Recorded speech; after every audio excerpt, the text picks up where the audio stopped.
On a Thursday edition of Locked On Hurricanes, it is a crossover special with Jon from over at Locked On New York Rangers. We're going to talk about the K'Andre Miller trade, also talk about Scott Morrow and everything else that's gone on this offseason for the New York Rangers and the Carolina Hurricanes.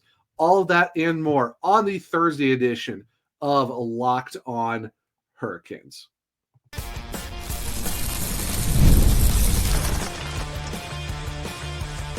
Your Locked On Hurricanes, your daily podcast on the Carolina Hurricanes, part of the Locked On Podcast Network, your team every day. Welcome to a Thursday edition of Locked On Hurricanes, your team every day, part of the Locked On Podcast Network. Thank you to the Everydayer for making this your first listen of the day. 5 days a week, Monday through Friday, talking everything but sure, Carolina Hurricanes. I'm your host, Zach Martin. I'm the credentialed Carolina Hurricanes beat writer over at the Hot Girls, also the co-host of the Searchcast, which is a weekly Carolina Hurricanes podcast, along with all of my duties here at Locked On Hurricanes. Got a fun Thursday show for you guys. Like I said, we'll be talking to Jon from Locked On New York Rangers as a crossover special, reviewing over the K'Andre Miller trade that also saw a conditional first, a second, and Scott Morrow go to the New York Rangers. But before we jump into all that stuff, this episode is brought to you by Monarch Money. Take control of your finances with Monarch Money. Use code LOCKEDONNHL at monarchmoney.com for 50% off your first year. And without further ado, let's jump into that crossover with Jon right now. All right, so with no further ado, let's go ahead and kick off this special crossover edition of Locked On New York Rangers and Locked On Carolina Hurricanes. Jon Chik with Locked On New York Rangers, joined by my good friend Zach Martin of Locked On Canes. And Zach, pretty rare occurrence this offseason here. We get what I would call a semi-blockbuster deal between two Metro Division rivals and, two teams that have been going back and forth for quite a few seasons here. It kind of came out of left field a little bit, at least the part where Miller ended up getting sent to the Canes. But, I mean, look, the floor is yours, man. He's yours now. He's your new player, so I'm sure you got some questions about K'Andre Miller. Yeah, no, definitely, Jon. Yeah, I appreciate the invite of doing this. Yeah, it's kind of crazy too when you think about it, because this isn't the first time the Rangers and the Hurricanes made some trades, because we all know about, the Hurricanes going to get Brady Shea and all that stuff. And it's very interesting how all that worked out. But yeah, so for K'Andre Miller, I know a lot of Hurricanes fans have seen a lot of takes looking at, his numbers and stuff like that, even looking at some of the analytical of his speed and all that. But what can Hurricanes fans really know about K'Andre Miller from someone who's covered him for basically most of his career until now? So Miller, to me, I think is somebody that has had just kind of a very odd career trajectory, because when he first got to the Rangers, I mean, he was 20 years old when he made his debut, and, granted a former first round pick. So obviously there are high expectations there, but going into that season, I don't think too many people had Miller pegged to make the opening night roster. And he did that. And he's basically been in a top 4 role ever since. And I thought he got off to a great start. 2 seasons into Miller's career, and he's going into year 6 now, but 2 seasons into his career, I'm looking at Miller, I'm looking at Adam Fox, and I'm saying these guys are 2 of the pillars of Ranger hockey going forward, particularly when it comes to the defensemen. And at that point, I mean, sign me up for 10 plus years of these 2 guys, whether they're on the same pairing or not. They're certainly going to be on the roster. And then the last season or 2, I'm not really sure what happened. Miller was one of many, many, many, many players on the Rangers last year that fell just light years short of expectations. It just felt like there were too many nights where the competitive fire just wasn't there from him. And again, he's not the only player on the Rangers where that description would be appropriate, but it's just kind of strange how he's fallen off the last, year or 2 here, at least in the eyes of a lot of Ranger fans, myself included. And I think one way that I could really sum this up is, on my show, before all this came together, before free agency, before the trade, I threw out the idea of, well, maybe we extend K'Andre Miller just for 1 year. If we miss out on the Gavrikovs and the Provorovs of the world in free agency, we need to fill out this lineup somehow. Miller's at least been here. It's a bad season. We get him back for 1 year, and then we reassess after that season. And a lot of people that, watch the show or listen to the show, they did not like that idea at all. There were a lot of Ranger fans that were just ready to move on. And I think when you look at the return that the Rangers got for Miller, most people are feeling pretty good about it overall. Yeah, no, that was really, for me, it was definitely out of left field, because we all didn't even really see that coming, because you're waiting for all these other moves to go down. And then for Hurricanes fans, all they had so far was a sustained COVID extension. All of a sudden, okay, here's Miller to the Hurricanes. Okay, then you mentioned, the trade package as well. And it's very interesting. We look at, talking about Miller and how people felt about him. I know when you go and watch people around the league, NHL Network and a lot of the big people from the Athletic talk about him. Some feel like that he has never really hit his ceiling with the Rangers, and they feel like that with how the Hurricanes play, it could be another situation where maybe it's just a fit thing or however it works out, because it's the same thing that happened with Shea. Rangers, I know from what I heard back at that time of that trade, Rangers fans were kind of like, okay, whatever, he's off at Carolina. It seems like it's the same thing for Miller. But do you feel like that maybe it's just a developmental thing, or something just happened within the locker room that maybe it's just didn't work out, that maybe it could be different in Carolina for him? Yeah, for sure. I mean, there could be some of that going on for sure. I mean, when you look at the Rangers' recent track record when it comes to their homegrown player development, it's not the best. I mean, there are some success stories in there, but there's a lot of not so good stories as well. Case in point, you look at the year that Miller was drafted, they had 3 first-round picks. The other 2 were Vitaly Krasov and Nils Lundqvist, and it didn't work out with those 2 at all. Miller, at the very least, I mean, look, there was some good stuff with Miller. There's some Ranger fans that might have you believe otherwise, but like I said, this guy was in a top 4 role on this team. They did a lot of winning when he was here. 2 trips to the conference final, got within, a couple wins of making it to the Stanley Cup final on top of that. And again, looked like one of the building blocks on this team. But I think, Miller, like a lot of players on this Ranger team, whatever was going on in the locker room last season, it didn't seem to do him any favors. And like I said, the Rangers collectively just looked kind of checked out last year.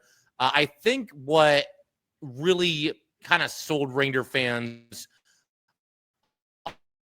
on this trade of K'Andre Miller was that it felt like last season in particular, there were just too many loud mistakes in some critical spots in the game. Late in the game, up by a goal, tie game, in overtime, whatever it might be. That's when that would happen.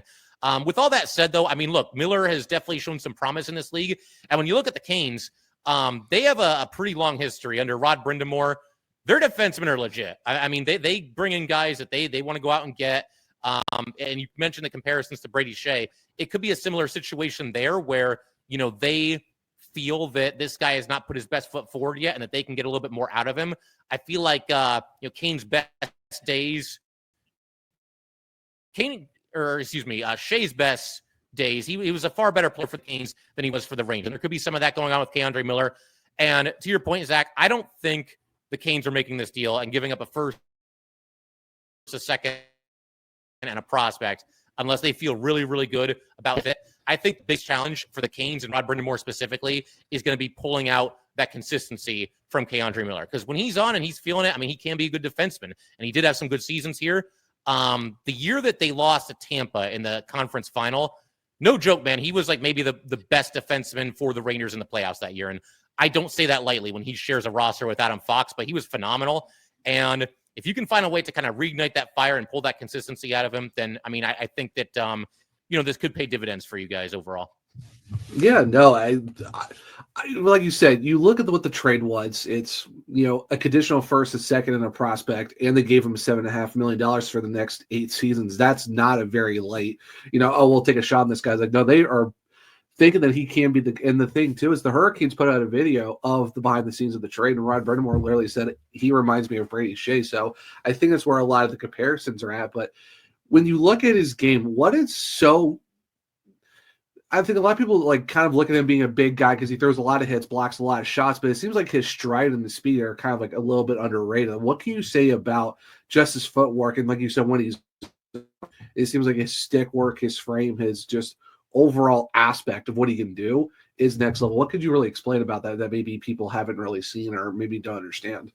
Yeah, he's got good mobility, and there's times where he can jump into the rush and contribute that way as well. We've also seen him, on the second power play unit from time to time. And I mean, the Rangers' second power play unit barely plays, but he's out there, in the rare instances that they are on the ice. But it's funny. That was another area of his game that I think kind of took a little bit of a dip this past season when you look at his offensive numbers. Because again, man, I mean, this guy looked like the total package when he debuted, and he was going to be one of these do-it-all defensemen, chipping in a lot of different ways. And it's funny. I mentioned earlier that, the fire wasn't always there. One thing I'll throw out here that's kind of random, but I think you'll appreciate this. If there's ever a way to get K'Andre Miller going, because I've seen this multiple times, if anybody messes with your goalie, the light bulb just kind of snaps on for K'Andre Miller. and the fire comes back and he's playing with intensity the rest of the game. There have been a couple of times, even last year when he struggled, where, somebody would like accidentally on purpose fall down on top of Igor or Quick, and he would just jump on them right away. So, that fire is in there, man. It's just, like I said, I think the biggest challenge is just finding a way to pull it out of him on a night-by-night basis. And the Canes do seem to have a good culture. There's a lot of accountability in that locker room. A lot of those guys have been playing together for a long time. And, maybe Miller being just slightly uncomfortable, being the new guy in the locker room again, that could be a good thing too, because that you don't have a ton of familiarity with these guys, and you don't want to be the guy that's kind of dragging, right? So, I think that could do him well. Additionally, just the fact that he's the new guy on a team and certainly doesn't want to let down his new teammates. Right. So, yeah, it could be a change of scenery situation where it just works out for both sides, because the thing with the Hurricanes is the fact, like you said, culture and those guys in the locker room. You're talking about Jordan Stahl, Sebastian Aho, Jordan Martin, and even Jacob Slavin, who's the number one guy in Carolina, especially on the defense. And you also got Tim Gleason, former Hurricanes defenseman and Stanley Cup winner as well, who's really kicking in the gear with those guys. So there's definitely a lot of expectations in that room. And more importantly, too, when you get a nice contract like that for 8 by 7.5, yeah, I think there's going to be a lot of expectations for a guy like that. I was going to say, how do you feel about the contract? How do you feel about the trade as a whole? Like, is this cool with you? Are you excited about this? Or did you think that it was maybe just a little bit too much? Just curious to hear, your perspective on that from the Canes side of things. I'm actually kind of excited for it, because I've always liked Keandre Miller's game, even with the dip last year. I think just overall it was just a tough year for the Rangers in general, because I actually had you guys finishing first last year just because based off the season before, and it was definitely a surprise. But I think getting him, he's 25, he's got that, he does have an offensive side to him, but he's, like, from looking at his numbers, isn't afraid to put his body on the line, throw some hits as well. He's probably the most physical guy on the defense. So, and the contract wise, I mean, you got him for 7.5. That's pretty good, all things considering. Your entire defense is $7.5 million or less. Can't go wrong with that. It's just, you're taking a shot on him, and if they remind him of what Brady did, if he has a better offensive upside or just an overall better ceiling than what you had with the defense last year with Dmitry Orlov and Brent Burns, I'm excited for it. I'm always excited to see what a new guy can do in Carolina, especially if they believe in him that much. Why not be optimistic and just enjoy the ride, and hopefully it works out. Yeah, absolutely. And that was actually something I wanted to ask you about too, as it pertains to Miller, because obviously, Orlov walks, Brent Burns walks. Is that part of the reason why they went after Miller, or do you think that this was going to happen anyway? Like this, because just the impression I got from this and everything that was being reported, like Keandre Miller was their guy. Like they weren't going to stop until they got this guy in a Canes jersey. And when those rumors kicked up that the Rangers were going to trade him, in division, that really made my eyebrows go up, because Drury doesn't even like to trade in conference. And it was like, okay, we must be getting like quite the return here, and that ends up being the case. So, just your thoughts, like was the idea that they had to replace those guys that were leaving, or were they going to attack him pretty much no matter what happened here? I think they were going to go after him regardless, just because of the fact that with Burns being 40, Orlov having an okay year, but obviously was still looking for a big contract, because he got a 2 by 6.5 for San Jose. So I feel like, they saw what they had in those guys, and they feel like they just wanted to get a little bit younger, a little bit faster, and that's what they did, because the guy Alexander Nikisha coming back for, his first full season in the States, and now you just add Miller's 25, who, from a lot of people think, has a higher ceiling, more off offensive stride, and the fact that he's just a younger guy who's got a little bit more speed. I think that's just something that the Hurricanes wanted to do. They got younger, quicker, and they feel like they're in a lot better spot overall as a defense too. So definitely make it interesting, but I don't think it's a pivot move off of Orlov and Burns' thing. It's just, hey, if we can get younger and get a guy that we can build around for the future, why not go make that move? Yeah, that definitely makes sense. And something that you've kind of alluded to a couple of times here, and I'll agree with it, like comparing Miller to Shea, because it is something of a similar situation there. I would completely agree. I think Miller has a higher ceiling than Shea. And again, I do think Shea ended up being a better player for the Canes than he typically was for the Rangers, and that's a credit to the coaching staff and the other players there and the whole 9 yards. But I do think, despite what happened this past season, despite it being a down season for Miller, I would say that he probably has the higher ceiling of those two players. So could be very, very interesting to see how it plays out. That is for sure. Yeah. But we'll keep everything rolling just a second. Zach, I want to ask you a couple of questions about Scott Morrow. Obviously, the Rangers, one of several assets that they got in the Keandre Miller trade, and we will do that in just a second. All right, Zach, would you like to let everyone know about Monarch Money? Yeah, of course. You ever wish managing your money felt easier? Well, with Monarch Money, it can. Whether you're growing your savings or planning a big purchase, Monarch puts you in the driver's seat. It's like having your own personal CFO, giving you full visibility and control over your finances. Monarch Money is more than just a budgeting app. It's a complete financial command center. You can track all your accounts, investments, and spending in one place.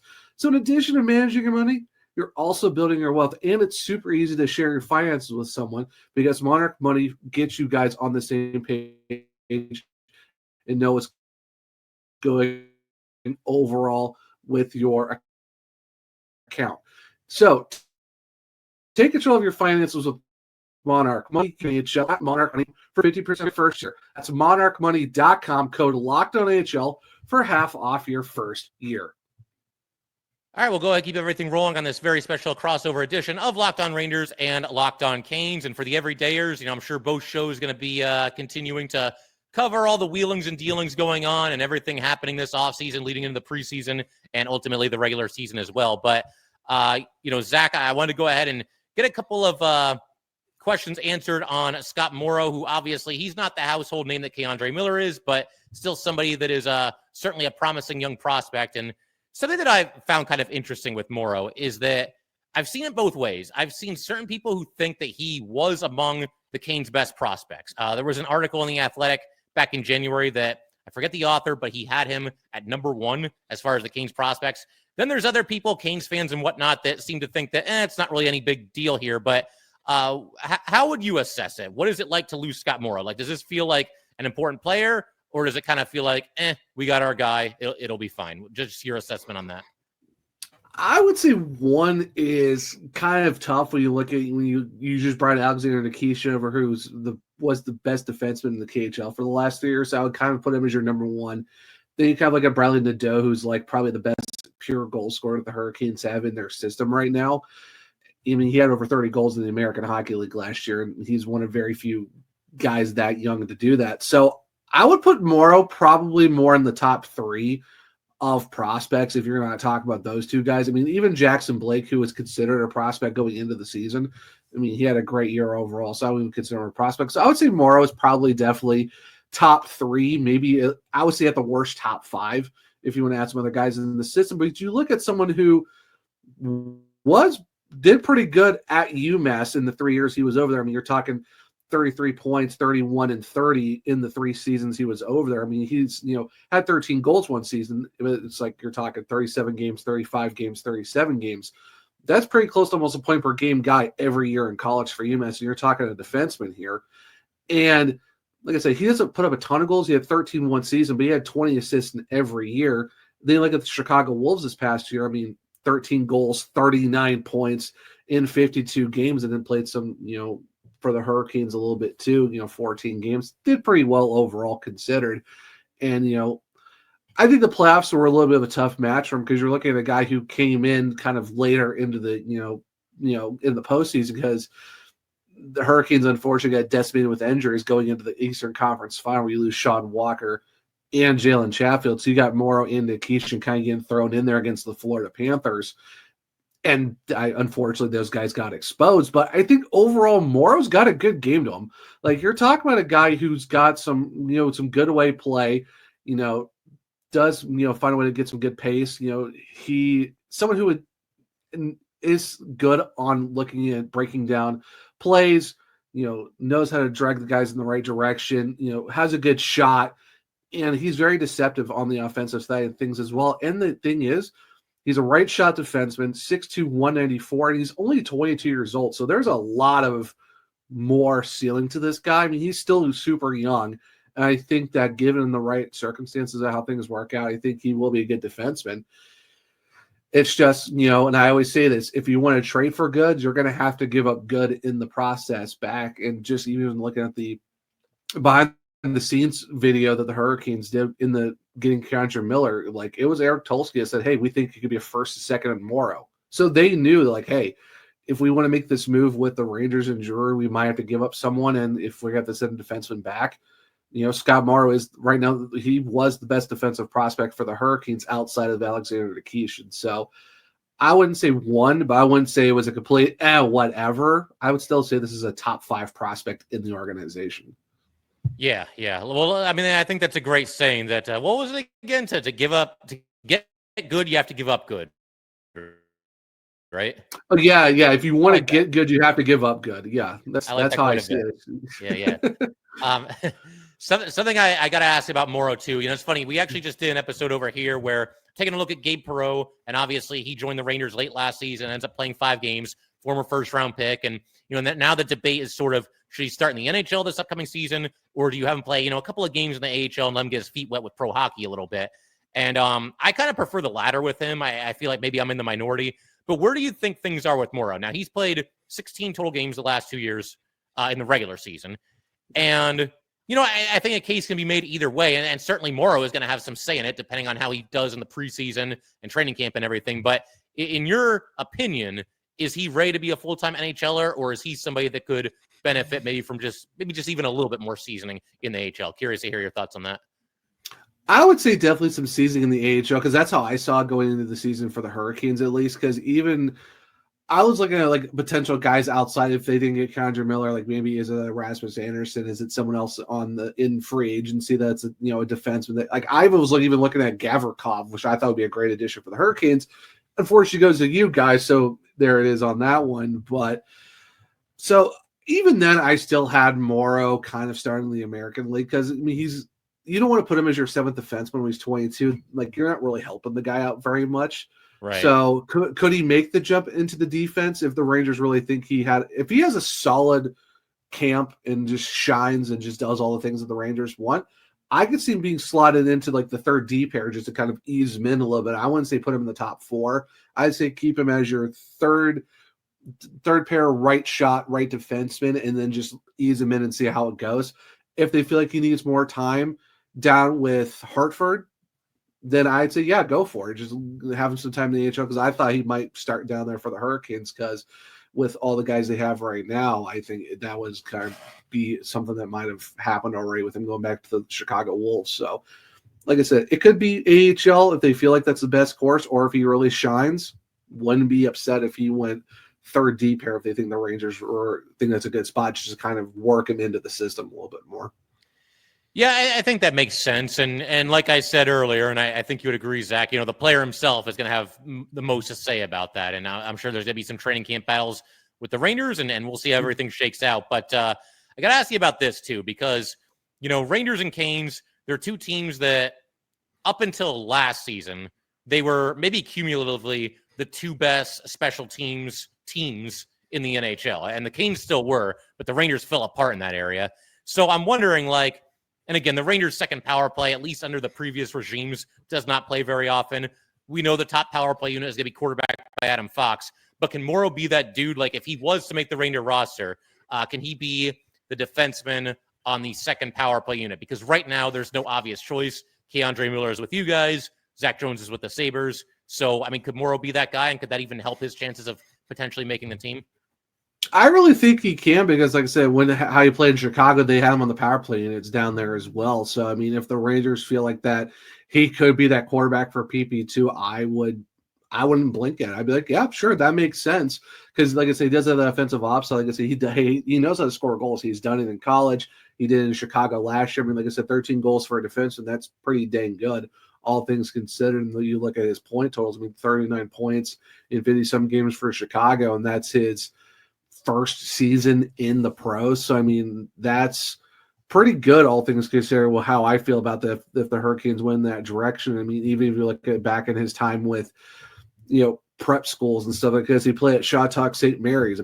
48 points, 67 with 22 goals. I know we're talking very low prep, but goal scorers score. Guys who score goals. Like, you're not going to just not start scoring all of a sudden. I know it's a little bit different league, but I could see him definitely playing PP2. They think the Rangers feel like that's a guy who could do it. There's no other obvious choice. Yeah, I think that makes sense. And I've got one more question about Morrow, and then we'll move on to some general offseason stuff. I know you got to be excited about the free agent signing of Ehlers just a couple of days ago there. Ehlers kind of lingered a little bit, but you got your guy there as well. But as far as Morrow goes, personality-wise, we don't know him personally, and He's only played 16 regular season games with the Canes, but the Ranger locker room was a mess this past season. How is he as far as like just overall personality? Just based on what you can tell, is this somebody that can step into a new locker room and feel comfortable doing so to the best of your knowledge? I think from what I've heard is that a lot of the guys like Scott Morrow, he's a quiet guy, but knows how to, be fun and just do his job. And he just comes in and does what is asked of him. So I think from what I've heard in Carolina and what I've heard from, guys that I know in Chicago, who cover the Chicago Wolves, at least everyone raves about him. Like I say, he's a great guy. He's a little bit quiet, but I mean, he's 22, first pro season overall in his career. So I think, it might take a little time for him to get comfortable, but he's someone who works really hard, has a great work ethic, and will just come and do his job. It might just, just take some time getting used to it. But from what I've heard nothing but great things about him. Gotcha. So we'll turn the page here and we'll turn our attention to some other offseason storylines involving both the Rangers and the Canes. Definitely going to ask Zach a little bit about Ehlers and whatever else we get into, and we're going to do all that good stuff in just a second.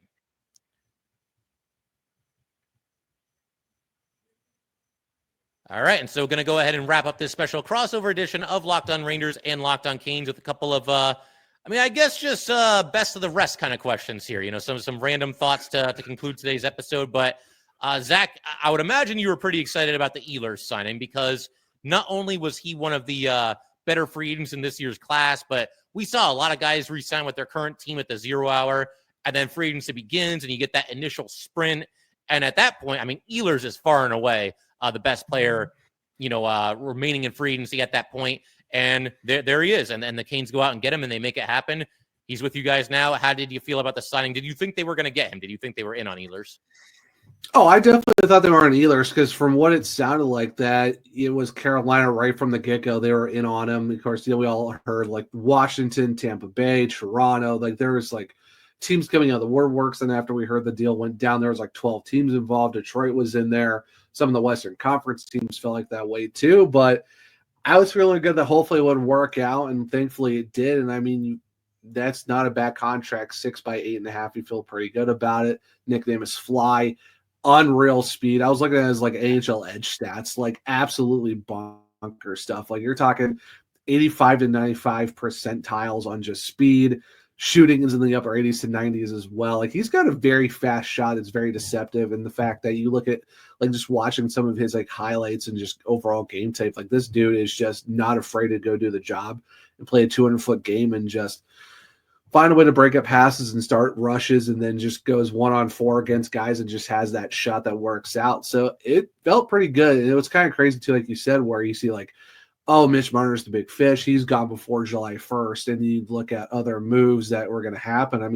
The thing was, apparently the Hurricanes were thinking on getting an Evan Bouchard, and then they pivoted over to Keandre Miller after, that the Oilers thought that the Hurricanes were going to threaten with an offer sheet. But then, it worked out. They got Ehlers. They've been looking for a top 6 guy for a long time, and now they got him, and seemed like he wanted to come to Carolina, and he felt the love from them right away. He's like, that's the first things he talked about was just right away, Carolina wanted me. I've known they wanted me for at least a couple trade deadlines now, and it kind of just finally worked out. And honestly, it's a great deal, great AAV, and I'm really excited to see what he can do. I would not be surprised if he's top line left wing and top PP1 right from the jump, just from like how his play is. I think he'll fit the system well, and I think he's just someone that everyone's gonna be very excited about in Carolina. Yeah, absolutely. And he's the kind of player that, I don't think the Rangers were ever really in on him. Certain fans, I think it was more fan created than anything else, but some Ranger fans would throw out his name every now and then. But he is like the definition of a dude that I am not looking forward to my team playing against, especially now that he's on the Canes.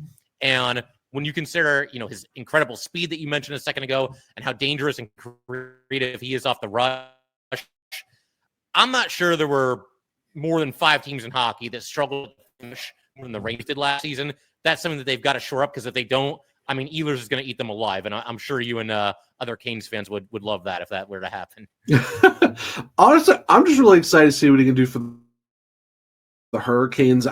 For me, it's like, I'm someone that's like, hey, whoever they're playing it's going to be a great game to watch overall. The Rangers and the Hurricanes, which is always fun. And, I think it's going to be very exciting games for sure. But I have to ask you, how do you feel about getting Gavrikov? Because I know a lot of people are kind of wondering if who's going to pick him up. I was all over the Gavrikov train since basically the playoffs, and even last year I thought he was a really great player. And then once you heard he was probably leaving, I'm like, ooh, that'd be a great addition for the Hurricanes. But ends up he goes to you guys, and then of course that leads to Hurricanes possibly getting Kendra Miller. Like, did you feel like them getting Gavrikov kind of like forced that issue? Or do you feel like it was just like, no, we were going to get him regardless, and we'll figure out the roster from there? And then how do you feel about the Rangers getting a guy like that for the defense? Yeah, I mean, I've come around on it. As far as like the Miller aspect of it, though, that happened pretty quickly. Once Gavrikov was signed and the ink was on the paper and everything, and he's a Ranger, there was a way, but the Rangers would have had to twist themselves into a pretzel to have Gavrikov and also keep K'Andre Miller. I think for sure you'd have had to trade Carson Soucy and open up some cap space that way, maybe even one other move as well. But it got to the point where once they had Gavrikov, I think they were just that much more comfortable with letting K'Andre Miller go, or I guess signing and trading him is what they, quite literally did. But yeah, I mean, one move I think definitely led to the other. I think that's fair to say. As far as the Gavrikov signing in and of itself, at first I was kind of lukewarm to it. My reasoning going into this free agency period was that, certain players, because it was kind of a thin free agent class, no disrespect to any of the UFAs this year, but it was a thinner class than some other seasons. And so the ripple effect of that is that guys end up getting paid probably more than they deserve, if we're being totally honest. Like the contracts end up longer, they end up more expensive, because if you want, a defenseman or you want a winger, there's only so many places you can go, and you got to fend off the other suitors for this player, and you end up with a really massive contract. But with all that said, and the other thing that really scared me was when I saw Provorov get, I think it was $8.5 million for that was 8 years. My goodness. Yeah. I think it's 7 or 8 years. Yeah. It was a really ridiculous contract. We're not even talking about the LA Kings and their contracts too, because my goodness. Yeah. So So that happened, and I'm thinking like, well, I mean, Gavrikov's a better player than Provorov. He's going to get more money, and I'm thinking like the Rangers are really going to go like really overboard with this. But then you see 7x7, and they did have to give him the full no move clause for the first 5 years. But I think they kind of use that as a bargaining chip and a way to keep that cap hit as manageable as possible. And then, I mean, and this applies to both Miller and Gavrikov, because people look at these contracts and it's like, geez, man, like that's a lot. But we've seen the NHL salary cap jump by leaps and bounds from one season to the next, and that's projected to basically keep happening. Yeah. So yeah, I mean, $7.5 million for Miller, that seems like a lot right now. $7 million for Gavrikov, that seems like a lot right now, and it's certainly not a small amount. But you'll feel the impact of that less with every passing year, because the salary cap is going to keep going up. So, look, I mean, again, I had my reservations. The other thing that I was thinking about was next year's free agent class, and do we got to make sure we have enough money to chase one of those superstars if they make it to free agency. But the bottom line, the Rangers needed a defenseman. They got maybe the best one available in this year's free agency class. Like, how upset about that can I possibly get, right? That's basically the long and short of it. Yeah, no, I mean, yeah, like you said, like it was so small. You look at next year's class, and I even was looking at it too. I'm like, there is a lot of guys next year. You're kind of like, how much do you want to go in for 2025? If you're looking at 26, you got to find that balance of how much do you want to go in compared to, do you like take a step back a little bit? So yeah, it's definitely, it was a balancing act for a lot of these teams, more so than that. But as of right now, how do you feel about the Rangers offseason so far? And how do you feel about the team? I know it's only like, July, like early July. We're still months away. But how are you feeling right now for the Rangers offseason and possibly going into next year if this just stays pat, there's no other moves? Yeah, I mean, I think overall it's been a good offseason. I know some people are upset about the Kreider trade. Other people are jumping for joy about it. I think the truth lies somewhere in between, where it was just probably time for this to happen, especially when you consider the Rangers need to open up some cap space. They were able to do that with the trade of Kreider, and Kreider just did not have one of his best seasons this year before. So they did that, and then obviously the Gavrikov pickup is nice. I think the K'Andre Miller trade was good when you consider the return that they got. They did about as good as they could is what I will say. Besides that, it's basically just ancillary moves. You add Darren Radish on a 2-year contract, and that's fine. I think he's a solid bottom sixer as well. But I also think, I mentioned the truth lying between two extremes. I think that's kind of where the Rangers are at right now. 2 years ago, President's Trophy, conference final, all that good stuff. Were they really the best team in the NHL? You probably would have to say no, because they got beat by the Panthers in the playoffs. I don't think they were nearly as bad as they were last year, though. Something in that locker room broke, and now you've got a new coach. It's a clean slate for everybody, and hopefully, these guys put the pieces back together and they find out. I think they're a playoff team next year. Are they one of the truly elite teams in the NHL? That remains to be seen. This is my 7th year doing this, and this is as unsure as I've ever been about how to feel about this team going into the upcoming season. And granted, there's some other things that could still happen between now and then, but for the most part, both these teams have their roster set. And Zach, I'll ask you the same question, man, because the Canes have been, Rangers and Canes both kind of been knocking on the door the last handful of seasons. Not last year for the Rangers, but the years before that. So is there still a belief that eventually this is going to happen? Because it's been an outstanding team, a lot of longevity, a lot of success, a lot of winning, a lot of deep playoff runs. But is there still a belief among yourself and Canes fans they're going to kick the door down and they're going to do this thing? They're going to get to the final and they're going to win the whole thing.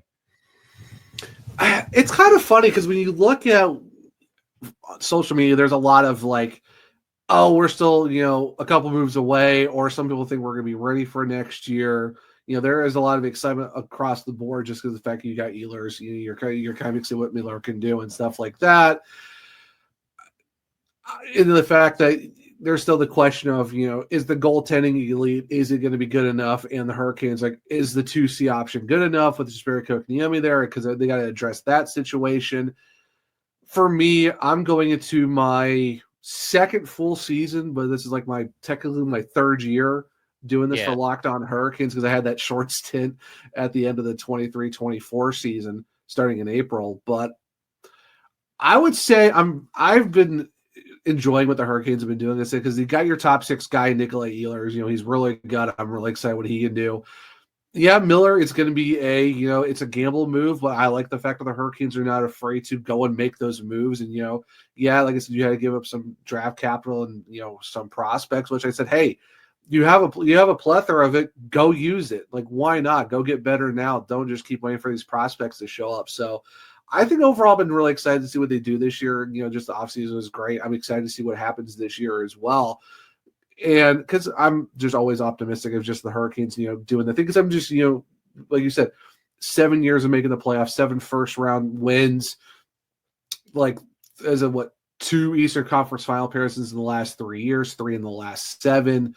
So, yeah, I think it's just another year where the Hurricanes, I feel like they're going to make the playoffs. They're going to probably make another deep run. It's just, John, me and you both know, it's running through Florida. They are going to be the team to beat, and I think just the fact that they're bringing the whole band back together is going to be a daunting task for pretty much anyone. So it's right now it's the Eastern Conference against the Florida Panthers is what it feels like right now. But I feel like this, if there's a couple more moves they could do to get better, I think they can do it. Do I think that they are a better team now compared to last year? I would say yes for the most part, just because of the additions they've had. Now it's just seeing how it works out as the season goes along. So it'll be a very interesting for sure how it works out. But I do feel pretty good of where the Hurricanes are at. And maybe, like you said, for your Rangers, maybe there's a couple more moves that are going to happen before we know it, because you just never know with these teams, especially with these GMs. Absolutely. And one more thing that I want to ask you about real quick here before we call it. Jesper Fast had to retire this offseason, obviously due to injury, but man, this is a guy that was absolutely beloved by Ranger fans, seemed to be beloved by Canes fans as well. Just a blue-collar, hardworking player. I did a best of Jesper Fast episode at some point this offseason when we found out that he was retiring. But just your thoughts on him and what he meant to the Canes. I mean, former 6th-round pick who had to scratch and claw for everything and really became a very important player to both of our teams. Oh, yeah, no, he is well-loved in Carolina. I mean, big game-winning goal in the playoffs against the New Jersey Devils. And, awesome. We might be rivals, but we'll definitely agree it's always going to be the New Jersey Devils. But amen to that, but, yeah, no, everyone loved him in Carolina. Great guy. I unfortunately, never got to interview him when I was down there in the locker room, but just from what I've heard and just seen in general, he is loved by that locker room, loved by the fan base, the front office. It's really unfortunate that gets hurt in a nothing game against the Jackets in the last game of the regular season in 23-24. misses the playoffs, misses all last year, and now he's retired. And it's just sad to see for a guy like that to go out on that note. Rather, it's always good to see a guy going on his terms and not due to injury, so it stinks. But I mean, I really enjoyed Jesper Fast. He was a great guy from just from the stories and just the content that he put out with the Hurricanes when he was asked to do it, and just a phenomenal player. And just gotta give him all the stick taps and just all the love that you can give, because he was great for you guys. I know he was an alternate captain at one point too, and he was loved down here in Carolina. So nothing but love and respect for Jesper Fast, and wish him nothing but the best in the next chapter of his life. And I just wish it was on better terms, but nothing but love for Quickie. Yeah, amen to that. Just like I said, very hardworking, very popular player with both franchises. And on that note, Zach, I figure we can call it there, but this is a ton of fun like it always is. Thanks for discussing Miller and Morrow and everybody else and everything else. And we'll have to do this again sometime during the season. Yeah, of course, Johnny. I'm always excited to talk to you, man. It's always great conversations between the both of us, just talking about the Rangers and their Hurricanes and all that good stuff. I'm definitely looking forward to doing it again this year. And who knows, maybe we'll see each other in the playoffs and have one of those famous playoff crossovers. I mean, it can't go longer than like 2 years without these teams meeting in the playoffs, can it? I mean, it's already pretty much due, yeah. Yeah, it's not going to be very long. I'll probably be seeing you in the playoffs again very, very soon. So it's only a matter of time, my friend. Yeah. Yes, definitely. All right, cool. So Ranger fans, Cane fans, thank you guys as always for tuning in, and we'll see you next time. Big thank you to Jon, and it was a lot of fun talking to him. And you know what? It'll be very interesting to see how this trade plays out between the Hurricanes and the Rangers, with Keandre Miller being with the Hurricanes and Scott Morrow with the Rangers. Only time will tell. But guys, that will be the Thursday edition of Locked On Hurricanes. Thank you for making your first listen today. For your second listen, why don't you go check out the Locked On NHL podcast, where there is no offseason, where they're bringing you all the league-wide coverage with the local coverage you have here at Locked On Hurricanes. Make sure to check it out on YouTube or wherever you listen to your podcast. If you want to keep up with me, I'm at OneTrueZach on X. The podcast is LO_Hurricanes. I'm also on Blue Sky at the Zachary Martin, where you click the link tree in my bio to check out all my written content at thehockeywriters.com. I'm also, make sure to check out the Searchcast on all podcast platforms and on YouTube for Locked On Hurricanes. We're on Google, Spotify, Apple, iHeartRadio, wherever you listen to your podcast. Make sure to leave a 5-star rating and review, because I might just rate it on the show. For YouTube, it's Locked On Hurricanes. Subscribe, hit the bell notification so you don't miss the show. Hit the thumbs up to let me know if you like the show as well. Share with other Caniacs to become everydayers just like you. And hope you enjoyed the Thursday episode of Locked On Hurricanes. Until next time, as always, let's go Canes.